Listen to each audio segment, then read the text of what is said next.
I'm going to share a story with you about how God used the same 3 verses to transform an entire family in 24 hours. I'm going to give you these 3 verses and then show you exactly how to share them with people. And then at the end of this video, I'm going to show you how you can use these same 3 verses to share the gospel in under 30 seconds. After 20 years in ministry, I've got a lot of really amazing stories about God's work in people's lives, and Derek and Gabbie's is one of my favorites. They were high school sweethearts, and they got pregnant before graduation, and they stayed together, but they never got married because honestly, weddings are pretty expensive for anybody, let alone teenagers. So several years later, they ended up getting pregnant again, and they started visiting the church where I worked because things were tough, and they were thinking, oh man, maybe we need to get right with God. And so one day, Derek asked if we could grab lunch. He wanted some life advice. And so we met at Quiznos, which is, just as good as any other place, I guess. We're sitting there, and we're talking about life and relationships and him being a father.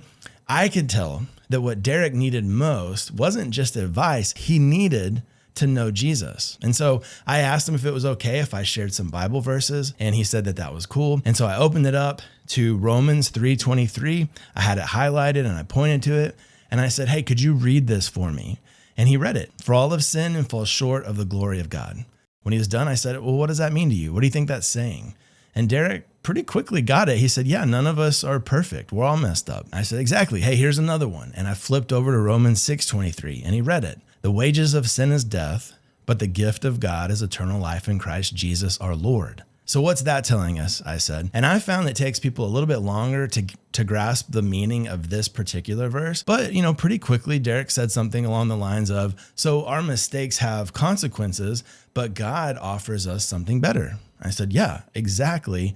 Let's talk more about that. Let's look at one more verse. I flipped over to Romans 10:9, and I said, hey, read this one out loud. And he did. If you declare with your mouth Jesus is Lord and believe in your heart that God raised him from the dead, you will be saved. So I said, what does that mean to you? And we talked about it for a few minutes. And then eventually Derek looked over at me across the table, sandwiches in between us, and he said, I think it means I need Jesus in my life. And I said, man, that's awesome. Do you want to give your life to him right now? And he said, yes. And right there at that Quiznos, Derek prayed and he surrendered his heart to Jesus. But that's not where the story ends. That night, Derek called me on my phone. He'd been talking to Gabbie about our conversation and about his decision to follow Jesus. And he tells me, she wants to know what you told me. You can explain it better than I can. Can you share the same stuff with her too? And so I did for a little bit, tried to talk to Gabbie over the phone, but really ultimately just said, hey, why don't we grab lunch again tomorrow and we can sit down and we can talk about this. And so the next day we went back to that same Quiznos, and this time my wife Faith joined us, and the 4 of us sat around and we talked about the Bible. I used the exact same approach with Gabbie. I used the same 3 verses, these same simple verses and questions. And just like Derek, Gabbie understood what God was offering her and what she needed to do in response. And right there at that exact same Quiznos, Gabbie prayed to God and she surrendered her life to Jesus. And honest to goodness, that is not the end of this amazing story, because a few days later on the following Sunday at church, Derek and Gabbie come running up to me like they're so excited. And they say, Josh, would you marry us on Saturday and then baptize us on Sunday? And I was like, man, guys, I've got plans. I don't know. No, of course. I was like, absolutely. I will do that. I will happily do that. And that weekend was incredible. That Saturday, we had this little wedding for them in the church's chapel. My wife decorated it to be really beautiful, and she made this really awesome cake, and everybody dressed up, and her family was there. And then Sunday, I got to tell their story to the church and baptize both of them. It was such an incredible weekend. And look, I'm not sharing this story to make much of myself at all. The truth is that God used these 3 verses to help Derek and Gabbie see that they needed Jesus. Now that happened 10 years ago, and I've been using this same method dozens of times since then, often seeing similar results. People giving their lives to Jesus in coffee shops, at church, in their living rooms, over lunch. So this isn't just one random story.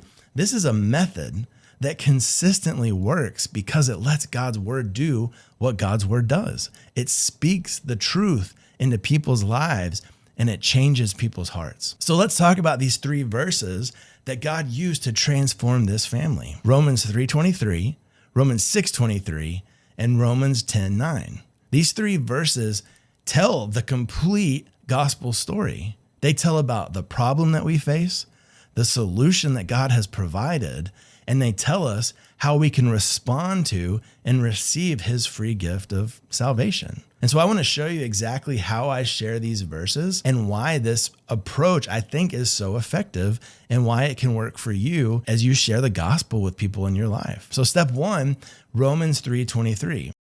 I used to have a physical Bible that I would take around with me, and I had these verses highlighted. I still do that sometimes, like if we're in my office or something, but generally if we're out in public, I've got these verses highlighted in the Bible app on my phone. And so I open up to that verse, it's already highlighted in yellow, and I turn it around and I point to it and I say, hey, would you mind reading this verse out loud? And so they read it. Everyone has sinned.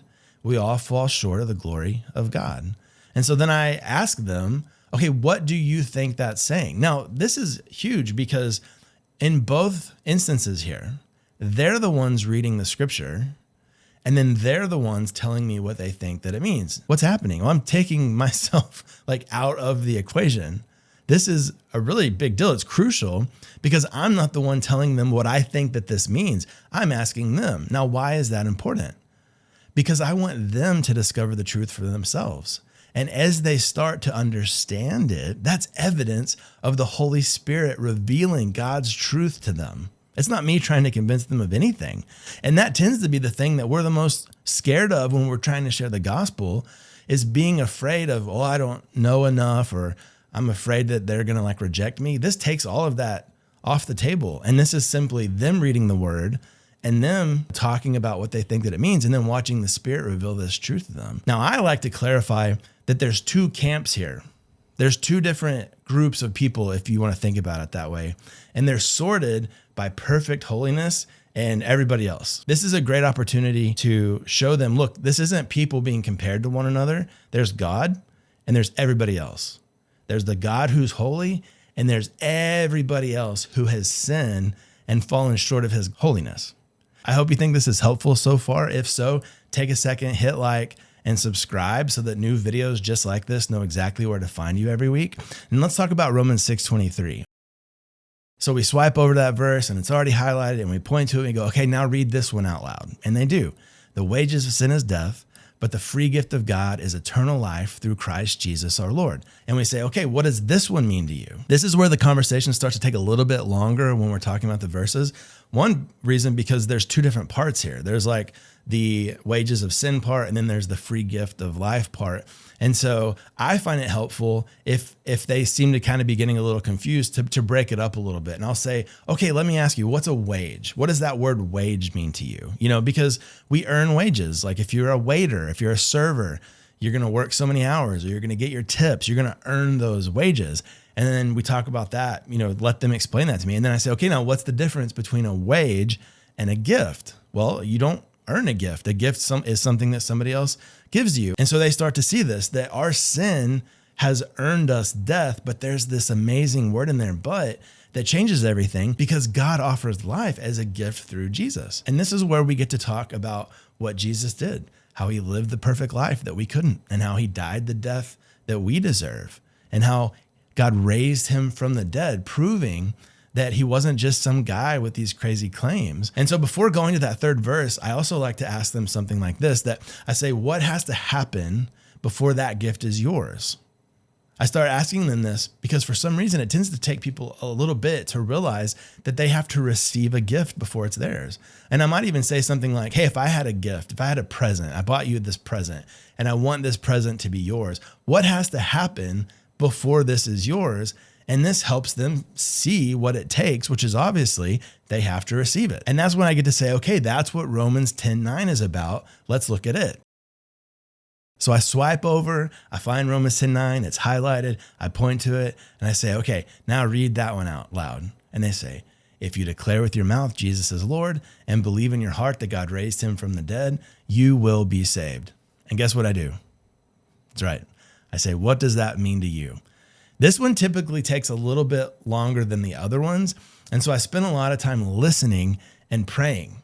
So having them read it multiple times, and I just kind of listen. Are they starting to understand?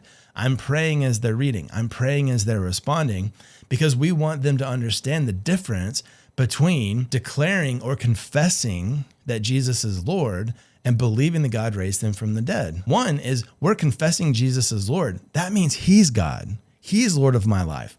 I am giving my life over to him. I'm surrendering to him. He's Lord of my life now. I'm not Lord anymore. This life is now his. But why then are we also supposed to believe that God raised him from the dead?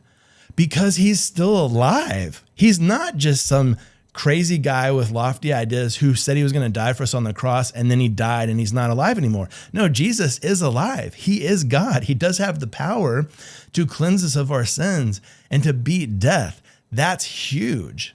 It's trusting him with everything by surrendering our life to him and then trusting our sin over to him as well. And then this is huge. You have to ask them, do you want to receive God's gift by giving your life to Jesus? Don't spend all this time talking to them, reading scripture, praying for them, and then leave before you've given them the opportunity to respond and receive this free gift of life in Jesus. And here's the deal. Not everybody's going to respond the same way.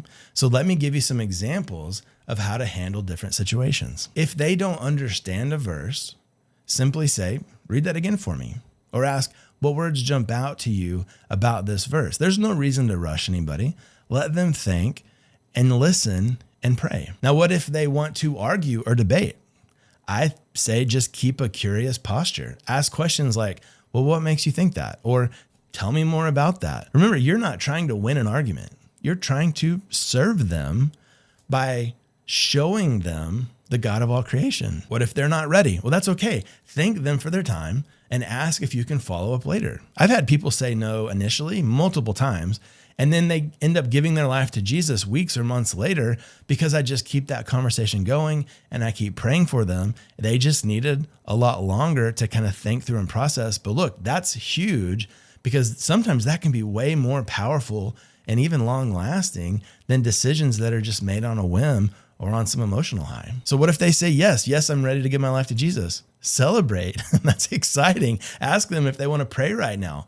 Ask them if they want to talk to God and receive those gifts. Walk them through a simple prayer of surrender and faith. And after they do that, man, make a big deal about them. Ask them if there's anybody that they want to call and tell this good news to, friends or family that's been praying for them. My mom, when she gave her life to Jesus, we went to the store and we bought her first Bible. So this is a big deal. Celebrate it because they're going to remember that day forever. And it's huge that we got to be a part of it. Now, here's just a few practical tips that I think are going to help you. One, have these verses ready for you on your phone. I told you I use the Bible app with these 3 verses bookmarked, and it just makes it super easy to pull up quickly. 2, I would practice the questions. What do you think that's saying?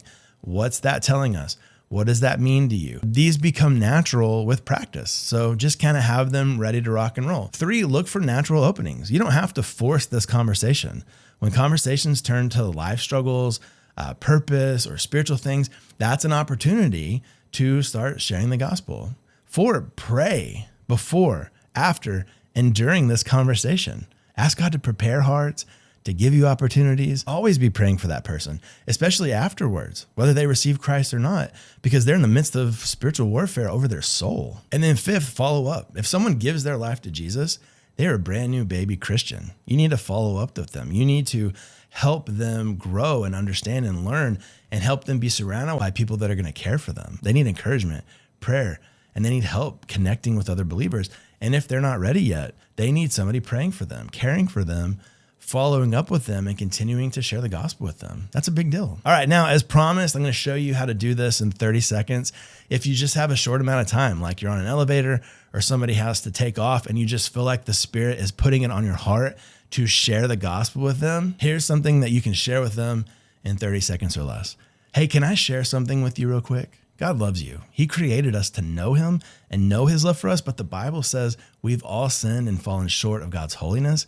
That's why the world's so broken. That's why life here ends with death. But here's the good news. While our sin results in our death, God sent his son Jesus as a way to offer us a free gift of eternal life through him. And if you completely trust Jesus with your life by declaring him as Lord and believing he took care of your sin by dying on the cross and then raising from the dead, you'll be saved. So there you go, the gospel in 30 seconds. And look, that may have sounded like a lot in a really quick amount of time, but God's word doesn't return void. You've had a chance to plant the seeds of the gospel. You've taken the time to really understand it. You've put your faith in it, and you've got this little window of opportunity to plant those seeds in another person's heart. Now, what God does with it, that's up to him. You've done your job. But how powerful is it that we can meet somebody and then we can make an internal investment in their soul by telling them about Jesus and the love that he has for them? So I want to challenge you to try this approach this week. Find someone, a coworker, neighbor, family member, friend, whoever, and have this conversation. And I would love to know in the comments maybe who that is, and if you have that conversation, how it goes. And look, if they give their life to Jesus and you want to help them better understand prayer, or maybe you want to learn how to pray yourself, that's exactly what this next video is all about. So check it out, and we'll see you there.